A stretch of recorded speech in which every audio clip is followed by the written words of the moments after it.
Mood at Manchester United is totally flat as Rangnick's spell ends. The mood at Manchester United is totally flat as their hugely disappointing time under interim manager Ralph Rangnick fizzles out. Players are reportedly underwhelmed with the training laid on by Rangnick's coaches Chris Armas and Ewan Sharp, believing them to be well below the standards set by their predecessors Michael Carrick and Kieran McKenna. Sessions in the lead-up to their embarrassing 4-0 defeat at Brighton last weekend apparently included no specific instructions on how Graham Potter's team would play, and players have been critical of the coaching team for some time. The Athletic report that American coach Armas and Scotsman Sharp are perceived by several in the squad as below the standard of Ole Gunnar Solskjaer's coaching team. Rangnick and United wanted Carrick and McKenna to stay on following Solskjaer's sacking. Former United midfielder Carrick has recently been linked with the Lincoln City job before the League One club appointed Mark Kennedy, while McKenna is in charge at Ipswich Town.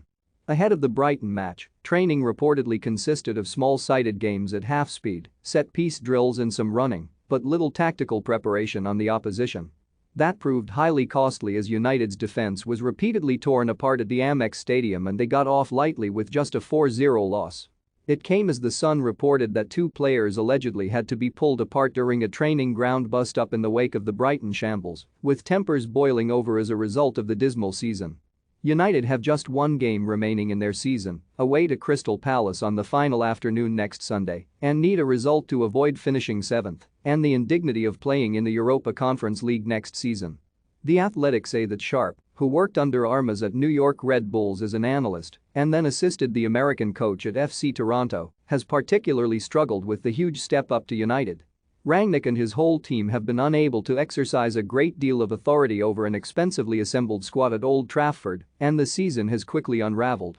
Ahead of the 4-0 defeat to Liverpool at Anfield last month, only one training session was spent adapting to the back three system Rangnick decided to play. There are also reservations about the amount of time Rangnick has given the players off. This included 4 days after the Brighton defeat, time which some feel could have been spent addressing some of the many issues with the team. It all leaves an almighty mess for incoming manager Erik ten Hag to sort out when he arrives next month. After securing the Eredivisie title for Ajax on Wednesday, ten Hag held a meeting in Amsterdam the following day. The United football director John Murtough was present to meet with ten Hag, his assistant Mitchell van der Gog, and also Steve McLaren, who is set to return to United as an assistant coach. McLaren assisted Sir Alex Ferguson between 1999 and 2001. Transfer targets for the summer were also discussed at the meeting, with several problem areas needing to be addressed once the window opens.